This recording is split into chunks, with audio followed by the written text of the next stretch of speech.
المؤمنین حضرت عائشہ صدیقہ رضی اللہ عنہا سے روایت ہے، آپ فرماتی ہیں کہ وہ ایک سفر میں رسول اللہ صلی اللہ علیہ وآلہ وسلم کے ساتھ تھی۔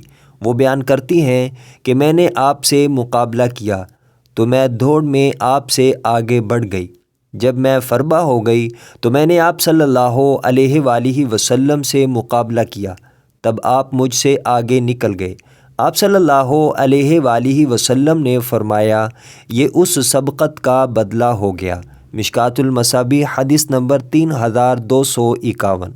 المؤمنین حضرت عائشہ صدیقہ رضی اللہ عنہا بیان کرتی ہیں کہ رسول اللہ صلی اللہ علیہ وآلہ وسلم نے ارشاد فرمایا، تم میں سے بہتر وہ ہے جو اپنے گھر والوں کے لیے بہتر ہے، اور میں اپنے گھر والوں کے لیے تم سب سے بہتر ہوں۔ اور جب تمہارا کوئی ساتھی فوت ہو جائے تو اسے چھوڑ دو، یعنی اس کی برائیاں بیان نہ کرو۔ مشکوٰۃ المصابیح حدیث نمبر 3252۔ حضرت ابو ہریرہ رضی اللہ عنہ بیان کرتے ہیں کہ رسول اللہ صلی اللہ علیہ وآلہ وسلم نے فرمایا، اگر میں کسی کو حکم دیتا کہ وہ کسی شخص کو بطور تعظیم سجدہ کرے تو میں عورت کو حکم دیتا کہ وہ اپنے شوہر کو سجدہ کرے۔ مشکوٰۃ المصابیح حدیث نمبر 3255۔